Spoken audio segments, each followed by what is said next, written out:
आज के कार्यक्रम के बारे में, आज सुबह जो कार्यक्रम हुआ है और दोपहर को जो होने वाला है महाकालेश्वर मंदिर, और उसके बाद का कार्यक्रम और कल का कार्यक्रम जो खास तौर से रतलाम में होगा, उसके बारे में जानकारी हमारे पीसीसी अध्यक्ष जीतू पटवारी जी देंगे। और मैं हमारे सांसद साजन सिंह वर्मा जी से गुजारिश करूंगा कि वो आपको उसके बाद संबोधित करें। जीतू पटवारी जी। आदरणीय सभी यहाँ उपस्थित पत्रकार साथियों, जैसा कि आप लोग रोज भारत जोड़ो न्याय यात्रा को कवर कर रहे हैं, अखबारों में जिस तरीके की जगह कवरेज भारत जोड़ो यात्रा को मीडिया में, अपने इलेक्ट्रॉनिक मीडिया में मध्य प्रदेश की और देश की जो मिल रहा है, मैं उसको लेकर आप सबको धन्यवाद देता हूँ, साधुवाद देता हूँ और आप सबका मैं स्वागत भी करता हूँ। साथियों, बात यह है कि जैसे पहले दिन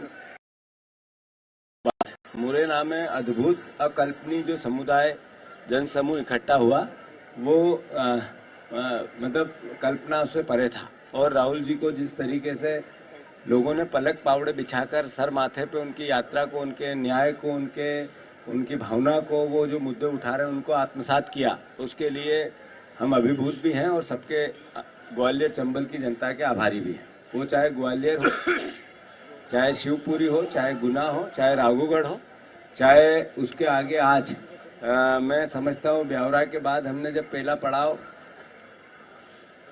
राजगढ़ जिले में ही अद्भुत सुबह 8 बजे से लोग जो एकत्रित हुए और जिस तरीके से उनमें उत्साह दिखा, ये किसी भी उस विचार के पीछे इतने लोग इतनी सुबह आ सकते हैं जितनी सुबह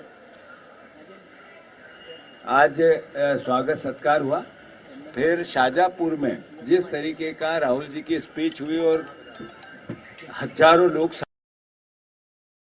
उन्होंने वहां होना ये थी कि आर्थिक असमानता आ रही है, जिससे सामाजिक असमानता भी उसी का एक, दोनों एक दूसरे से जुड़ी हुई कड़ी होती है।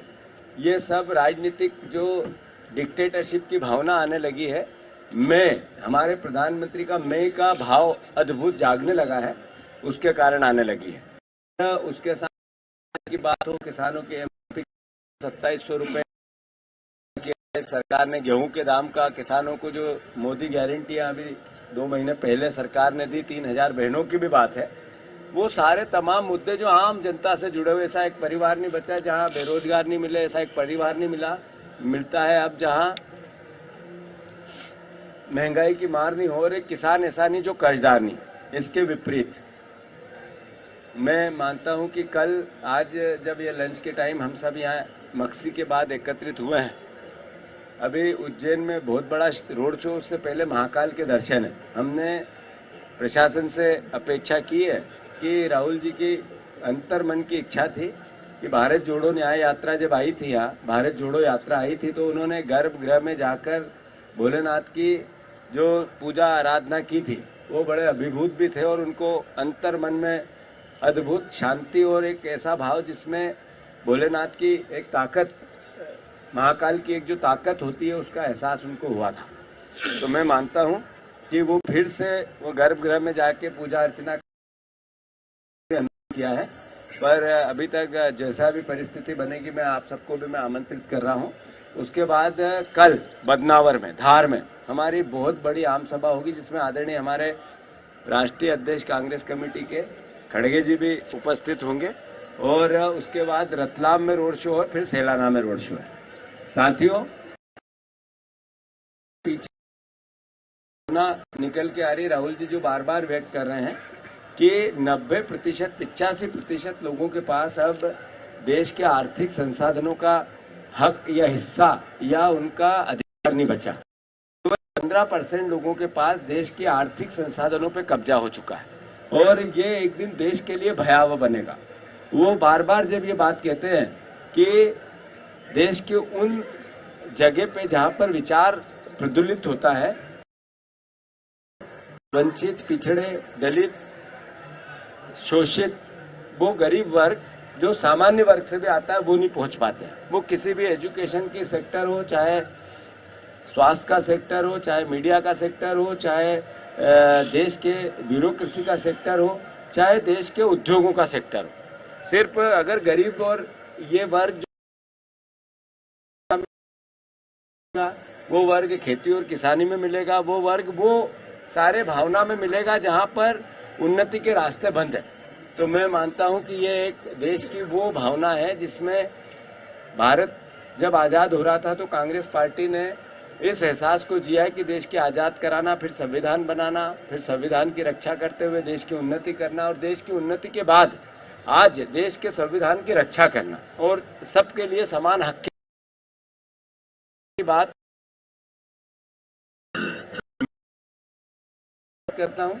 और इस जिस एहसास को राहुल जी देश के सामने बता रहे हैं, जी रहे होंगे, और अपेक्षा करता हूं कि जैसा आप सबका अभी तक सहयोग मिला है भारत जोड़ो न्याय यात्रा का, वो आगे भी मिलता रहेगा। पर एक महत्वपूर्ण चीज जो हम सबको, चूंकि हम उज्जैन में बैठे हैं, तो उज्जैन एक ऐसा स्थान है, जिला है,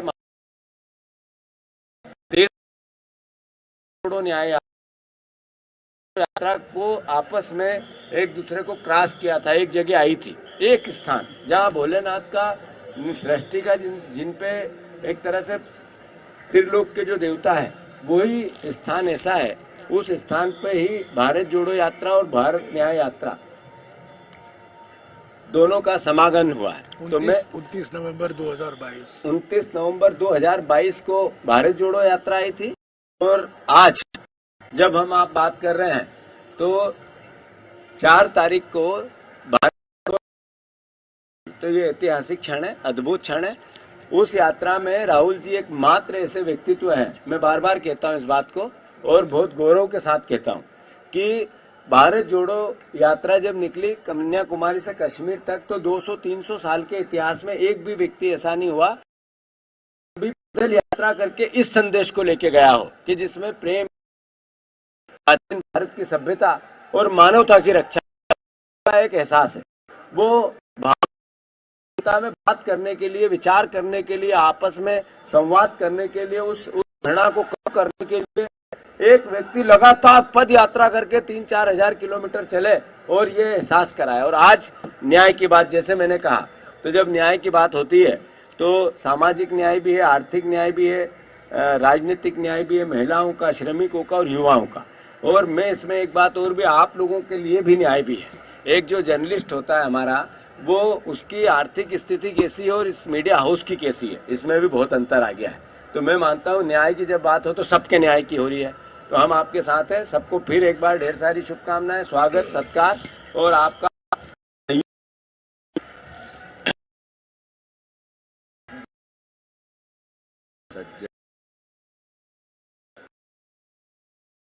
आपके सामने हमारे नेता जयराम रमेश जी, हमारे अध्यक्ष जीतू पटवारी जी, सपरा जी और हमारी बहन ओझा जी, सभी उपस्थित साथियों, संक्षिप्त में अपनी बात कहना चाहता हूँ। मालवा की ये धरा जहाँ राहुल गांधी जी की यात्रा इस समय गतिमान है, ये क्षेत्र जहाँ से राहुल गांधी जी मालवा में प्रवेश किए, ये अनुसूचित जाति के क्षेत्र हैं। शाजापुर लोकसभा, उज्जैन लोकसभा, इसके बाद कल बदनावर में बड़ी आम सभा है जहां हम सारे लोग अभी जाएंगे।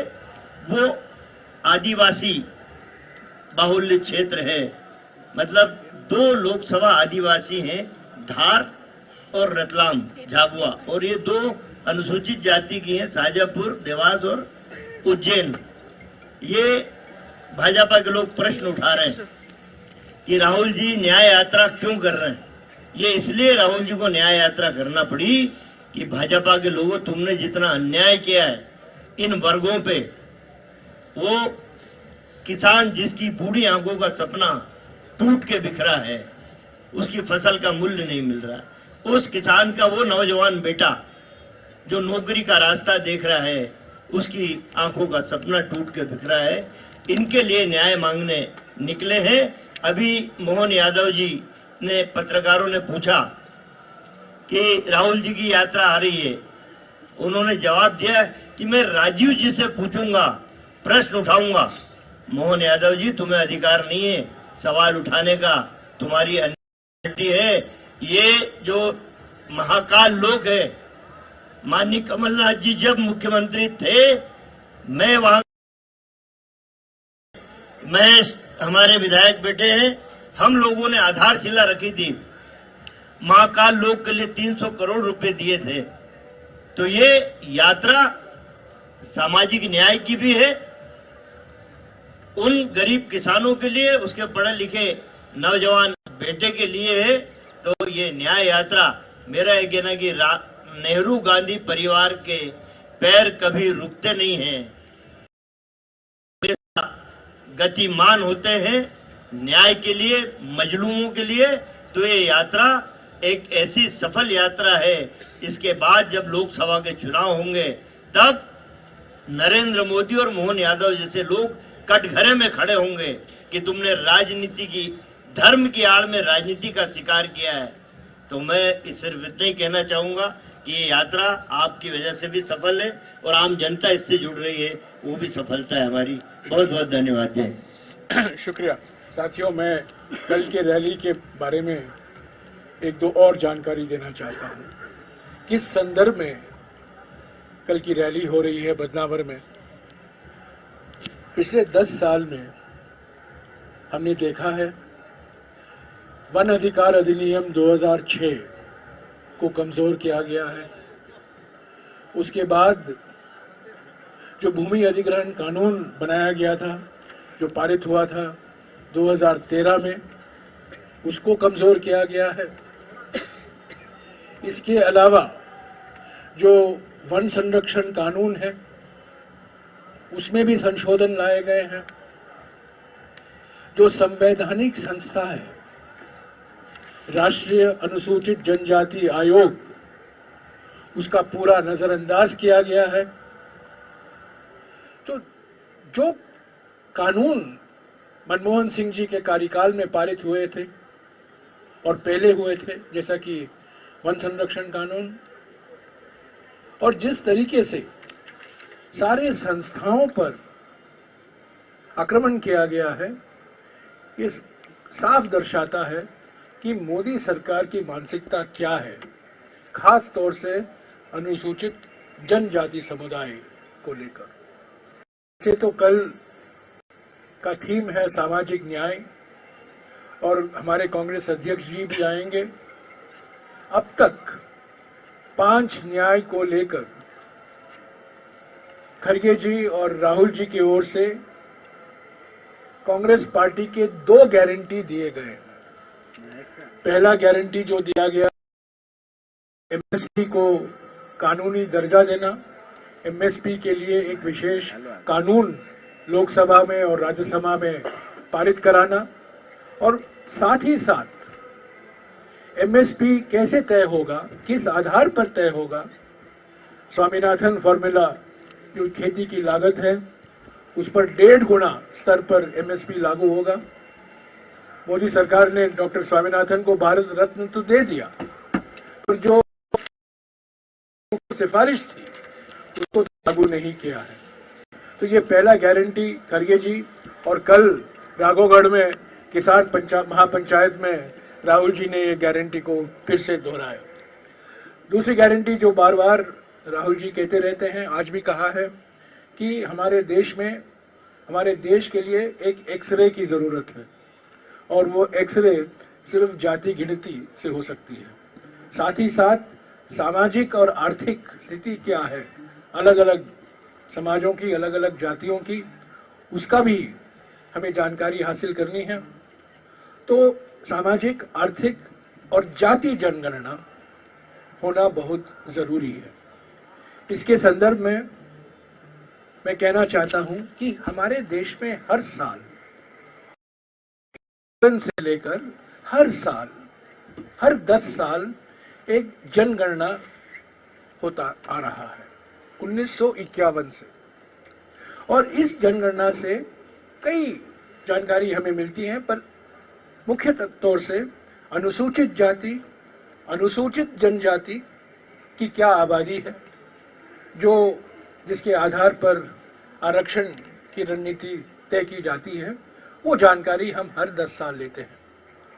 पर दुर्भाग्यपूर्ण है कि पहली बार स्वतंत्र भारत के इतिहास में पहली बार 2021 में होने वाली जनगणना 4 साल हो गए हैं, आज तक वो जनगणना नहीं कराई गई है। तो जाति जनगणना तो अलग है, पर जो रेगुलर जनगणना होता है, जो हर 10 साल किया जाता है, उसको भी मोदी सरकार ने नहीं करवाया, जो 2021 में कराना चाहिए था। और इसका नतीजा ये है कि जो आरक्षण की रणनीति है, आरक्षण की जो कोटा फिक्स होता है पार्लियामेंट से अलग अलग राज्यों में, वो आबादी के आधार पर नहीं होता है। आज भी हम 2011 की जनगणना के आधार पर ये आरक्षण दिया जा रहा है अनुसूचित जाति और अनुसूचित जनजातियों के लिए। तो ये संदर्भ है कल के रैली के लिए। इसके बाद 16 या 17 को मुंबई में आखिरी रैली होगा, वो इंडिया गठबंधन का रैली होगा। उसमें ये सारे जो मुद्दे राहुल जी ने उठाया है पिछले 52 दिनों में, नारी न्याय, युवा न्याय, श्रमिक न्याय और हिस्सेदारी न्याय, ये 5 न्याय जो मणिपुर से कहकर आ रहे हैं, वो उसको पूरा अंतिम रूप दिया जाएगा। और इंडिया गठबंधन की ओर से मैं समझता हूँ 16 या 17 को जब एक महा रैली होगा मुंबई में, इसको विस्तार से खड़गे जी, राहुल जी और इंडिया गठबंधन के अलग अलग नेताओं भी इस पर बातचीत करेंगे। अभी अगर आपके कुछ सवाल हैं तो आप सवाल पूछ सकते हैं। जीतू पटवारी जी से पूछिए। मैं पहले ही कह दूं, पहले जीतू पटवारी जी से पूछिए। ये माइक इनको दे देता हूँ।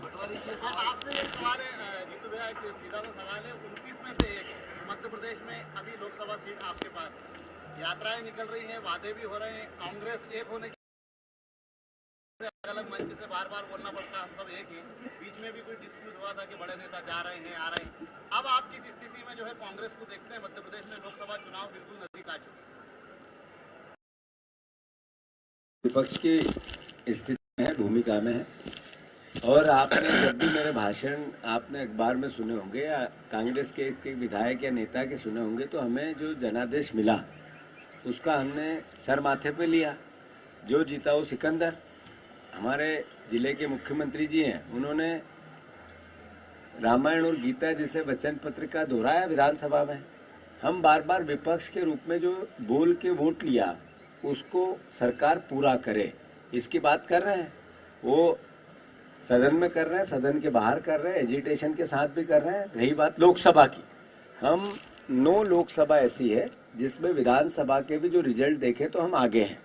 और मैं मानता हूं कि जो मोदी जी रोज महंगाई तो में है, आपको कहा था 30 रुपए का पेट्रोल मिलेगा, 30 रुपए का किचन का ऑयल मिलेगा, मेरे ख्याल है वो मिल रहा होगा सबको, देश भर को। तो वो देख रहे हैं, घर का एक एक व्यक्ति देख रहा है, परिवार का। ऐसा एक परिवार नहीं जहाँ बेरोजगार नहीं, और एक परिवार ऐसा भी नहीं मिलेगा 80% परिवार के बच्चे अब नशा करने लगे, शराब करने लगे। हमारे यहाँ 10 बाय 10 की दुकानें थी, आप 500 बाय 500 की शराब की दुकानें। खरीद कौन रहा है? हमारे ही लोग खरीद रहे हैं, बच्चे ही खरीद रहे हैं, मध्य प्रदेश के ही खरीद रहे हैं। तो ऐसा प्रदेश और ऐसा देश बना दिया जिसमें नशा ही नशा है, रोजगार नहीं है। तो अल्टीमेटली मोदी जी ने जिस तरीके का फिनोमा बनाया इवेंट का, अखबार का, और गुमराह लोगों में भरोसा नहीं लोगों को। 80% लोग कहते हैं ये प्रणाली है, इस पे शंका होने लगी है, चुनाव प्रणाली पे। तो ये सब भी बातें हैं। तो कुल मिला के कहानी ये है कि हम 15 से ज्यादा सीट जीतेंगे और विपक्ष की भूमिका ईमानदारी से निभाएंगे। कौन पूछ रहा है?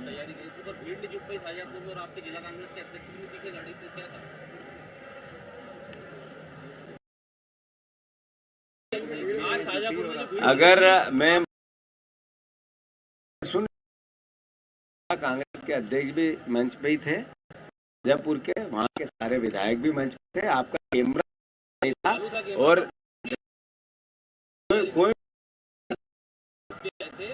लोग नहीं आ पाए, न शाजापुर के बीच में लोग दिखे। तो ऐसे में कैसे कांग्रेस 29 पे आएगी? मतलब राहुल जी को नकार किया है, आप प्रदेश कांग्रेस के अध्यक्ष बने, तो नेतृत्व परिवर्तन क्यों नहीं हो पा रहा कांग्रेस का? सवाल पूछ लिया ना, जवाब देने, जवाब सुनने। ऐसा है, ये कोई बात नहीं है, मेरे भाई हैं, पत्रकार हैं।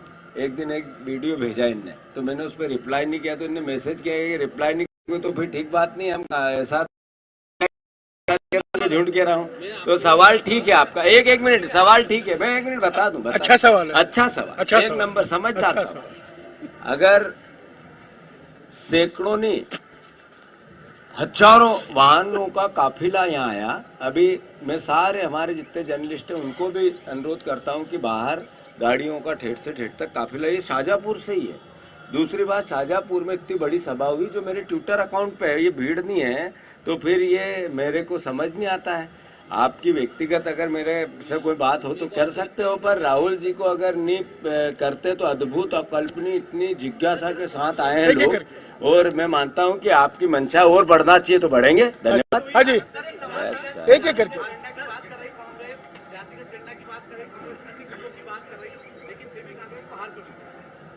नहीं, बात हार और जीत, लोकतंत्र के दो पहलू है, ये बिल्कुल सही है, फिनोमा है ये। लोकतांत्रिक व्यवस्था पे प्रश्न उठने लगे कोर्ट में, और लोग सड़कों पे इस बात को लेके आने लगे कि जो प्रणाली है, जो ईवीएम है, उसमें घपला और घोटाला है। बात सवाल ये है कि 500 विधायक इस 5 साल 10 साल में इधर से उधर दल बदल कर ले, 150 से 200 सांसद और पूर्व सांसद कर ले, तो ये लोकतंत्र 17 सरकारें गिर जाए, तो लोकतंत्र की रक्षा के लिए कांग्रेस पार्टी लड़ती रहे। आपका जो मूल दायित्व है, जो विपक्ष का भी मूल दायित्व है, लोकतंत्र को बचाना और विपक्ष को ताकत देना, उसकी भी रक्षा कांग्रेस करती रहे, या ये सवाल बार बार हार जीत का करती रहे। हमने कहा था, पहले भी कहा था कि कांग्रेस पार्टी ने देश बनाया, कांग्रेस पार्टी ने देश की उन्नति कराई, कांग्रेस पार्टी ने संविधान बनाया, उसकी रक्षा और लोकतंत्र की रक्षा के लिए अपने आप को समर्पित करना पड़ेगा। फिर कांग्रेस का एक एक सिपाही, राहुल जी ने भी कहा ये बात। अब रही बात जीत हार की, मैं मानता हूं कि जैसे मध्य प्रदेश में एहसास था लोगों के सद्भाव का, व्यवहार का, सत्कार का, लोगों का जुड़ाव का, भीड़ का, ऐसे जो इनने सवाल किया, रिजल्ट वैसे नहीं है, तो इसका मतलब प्रश्न तो खड़े हो रहे हैं। तो मैं मानता हूं हम सबके लिए ये प्रश्न है, कांग्रेस के लिए भी, हम सबके लिए। हाँ जी, एक मिनट। हाँ,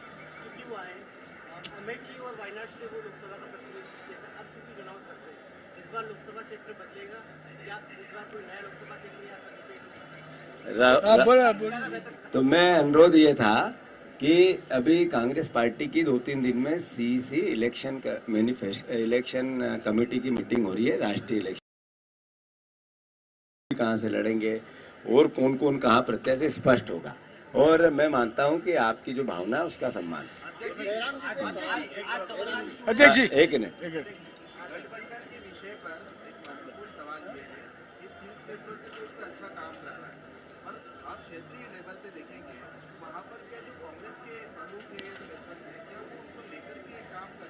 ये मध्य प्रदेश के संदर्भ में या देश के संदर्भ में?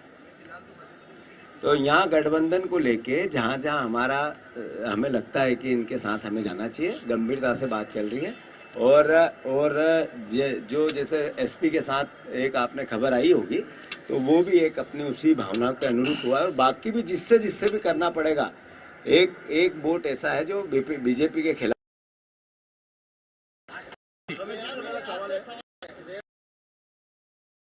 आखिरी एक मिनट, आप पहला राउंड में अलग, पहले राउंड बाद जुड़ेंगे। यहाँ मालवा क्षेत्र में जमीन के अधिग्रहण हो रहे हैं काफी मात्रा में। हाँ, और उन अधिग्रहण में किसान असंतुष्ट है।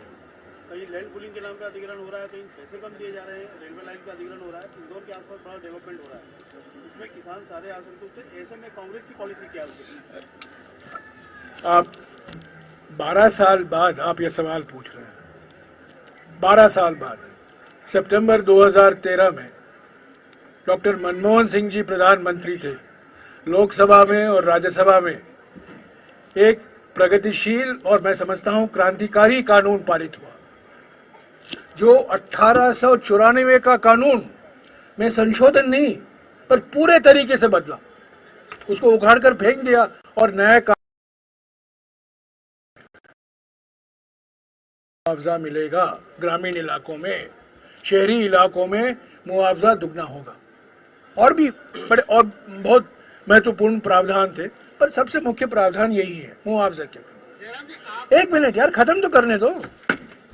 क्या हुआ, हमारी सरकार चली गई 2014 में, और 15 में मोदी जी लाए कि ये पूरा कानून ईज ऑफ डूइंग बिजनेस हमारे पूंजीपतियों के खिलाफ है, तो हम इसमें संशोधन करना चाहते हैं। इसका विरोध कांग्रेस पार्टी ने किया। हम उत्तर प्रदेश में गए, मध्य प्रदेश, राजस्थान, सभी जगहों में हमारे कार्यकर्ता सड़कों पर उतरे और इन संशोधन के खिलाफ हमने अपनी आवाज उठाई। ये संशोधन को वापस लेना पड़ा। नरेंद्र मोदी जी के कार्यकाल में 2 ही ऐसे मिसाल हैं जहां उन्होंने कहा है और जो उन्होंने विधेयक पेश किया था उसको वापस लेना पड़ा। एक तो 3 काले कानून आप जानते हैं, उनको वापस लेना पड़ा मजबूरी में, और दूसरा जो भूमि अधिग्रहण को लेकर कल भी ये बात उठी और राहुल जी ने बिल्कुल स्पष्ट कराया कि कांग्रेस पार्टी की नीति ये है कि 2013 के कानून के प्रावधान को हम पूरी तरीके से लागू करेंगे और कोई ऐसा प्रयास हम बर्दाश्त नहीं करेंगे राज्य सरकारों से उसको कमजोर करने के लिए। मोदी जी ने क्या किया, केंद्रीय स्तर पर हम संशोधन नहीं ला सकते, पर अब राज्यों को संशोधन लाना है, वो मुक्त है, वो ला सकते हैं। और उसका नतीजा ये हुआ, मध्य प्रदेश, महाराष्ट्र, गुजरात, तेलंगाना, पिछले 2 साल पहले, 3 साल पहले की बात मैं कर रहा हूँ। तो ये केंद्रीय कानून है, संविधान के अनुसार केंद्रीय कानून को प्राथमिकता दी जाती है हमेशा, और भूमि अधिग्रहण ऐसा विषय है केंद्रीय हमारे संविधान में जो समतल लिस्ट में है, यानी कि केंद्र सरकार की भी जिम्मेदारी होती है, राज्य सरकार की भी जिम्मेदारी होती है, पर कानून जो लाया गया है पार्लियामेंट में पारित हुआ है। तो मैं आपको फिर से कहूंगा, 2013 का कानून जो बनाया गया था उसको हम पूरी तरीके से लागू करने के लिए वचनबद्ध है, ये हमारी गारंटी है। हाँ जी, सर मेरा ये निवेदन था आपसे, तो माइक इनके हाथ में है। हाँ। आप पूरे देश में घूम रहे हैं, इंडिया जो गठबंधन है उसको आप किस स्तर पर देख रहे हैं देश भर में, क्योंकि अब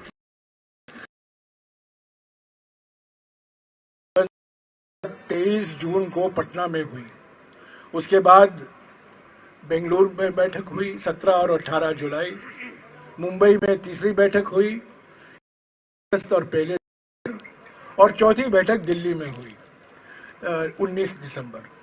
28 पार्टियां थी और इसका एक नतीजा ये था कि अचानक प्रधानमंत्री ने मरे हुए एनडीए को पुनर्जीवित करने की कोशिश की। आपको याद होगा जब इंडिया गठबंधन की घोषणा की गई थी तब इंडिया से 2 आई निकालो, ईमानदारी और इंसानियत, वो एनडीए बन जाता है। इंडिया से पहला आई निकालो और चौथा आई निकालो तो एनडीए बन जाता है। तो एनडीए को इन्होंने पुनर्जीवित किया। 28 पार्टियां थी। इन 28 पार्टियों में से एक पार्टी के नेता ने पलटी कर दी। उनका इतिहास ही पलटी का पलटी है, वो तो पलटी के उस्ताद हैं। तो 28 पार्टियां 27 बन गई और एक और पार्टी इंडिया को छोड़कर एनडीए में शामिल हो गई, तो हम 26 हो गए। पर मैं कह दूं, ये 26 पार्टियां मजबूत पार्टियां हैं और ये जो दूसरी पार्टी जो गई है, असली लोकदल हमारे साथ है, ये नकली लोकदल गए हैं। ये आरएलडी जो है सिर्फ नाम में राष्ट्रीय लोकदल है, पर असली बात यह है कि ये नकली लोकदल है। हम अलीगढ़ में जब भारत जोड़ो न्याय यात्रा, एक दिन हम रहे अलीगढ़ में, जो बैनर थे, पोस्टर थे, सारे के सारे लोकदल की ओर से लगाए गए थे। चौधरी चरण सिंह जिनको भारत रत्न दिया गया है, इंदिरा गांधी, ये असली लोकदल है, वो हमारे साथ है। तो 28 पार्टियों में से 26 पार्टियां हमारे साथ हैं। अभी महाराष्ट्र में 1-2 पार्टियां भी आएंगी हमारे साथ, तो 28 ही हो सकते हैं या 29 हो सकती है। हम मजबूत हैं। जम्मू और कश्मीर में हमारा सीट शेयरिंग जो फॉर्मूला है उसको अंतिम रूप दिया जा रहा है। पश्चिम बंगाल में कुछ देरी हुई है, पर और सभी पार्टियों के साथ कांग्रेस पार्टी ने सीट शेयरिंग की बात को अंतिम रूप दे दी है। सिर्फ 2 राज्य बाकी हैं, पश्चिम बंगाल और जम्मू।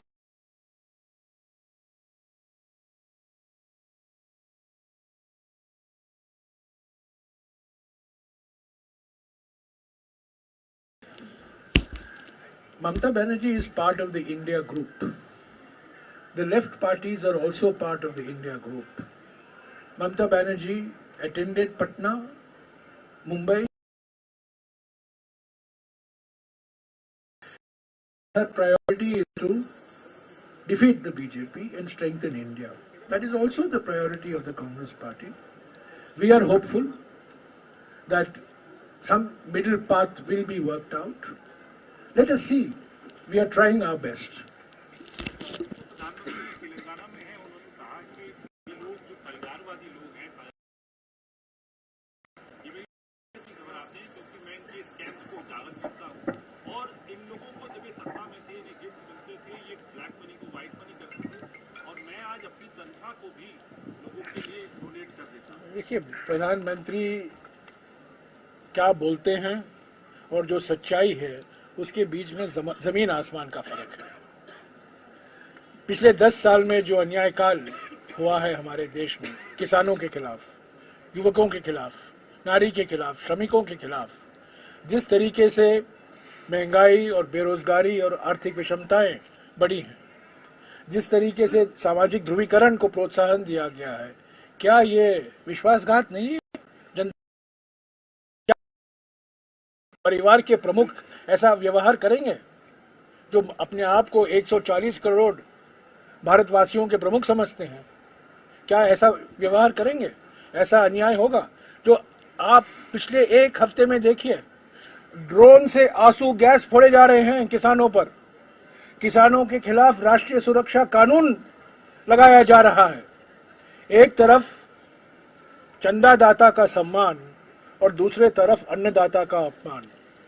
ये सुप्रीम कोर्ट ने कहा है कि इलेक्टोरल बॉन्ड एक ऑर्गेनाइज्ड लूट है। सुप्रीम कोर्ट ने कहा है। चंडीगढ़ में क्या हुआ देखिए, जिस गैर लोकतांत्रिक तरीके से महापौर का चुनाव कराया गया बीजेपी की ओर से। तो ये प्रधानमंत्री जो कुछ कहते हैं, मैं कहता हूं, प्रधानमंत्री के पद के लिए एक सम्मान होता है, पर सम्मान डिमांड नहीं किया जाता है, सम्मान कमाया जाता है भाषा से, बोली से, अपनी कथनी से और करनी से। पर मुझे अफसोस के साथ कहना पड़ता है कि ना इनकी कथनी ना इनकी करनी हमें कुछ कारण देता है कि हम इनको सम्मान करें। प्रधानमंत्री के पद को हम सम्मान करते हैं, ये बात, इसमें कोई दो राय नहीं होनी चाहिए।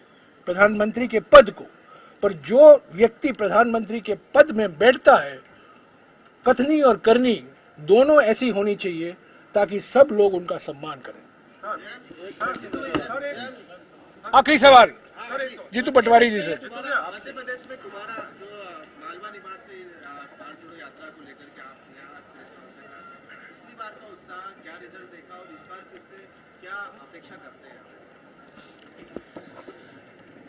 मैं एक बार फिर कह दूं कि भारत जोड़ो यात्रा जो न्याय यात्रा चुनावी यात्रा नहीं रही, ये एक वैचारिक यात्रा है।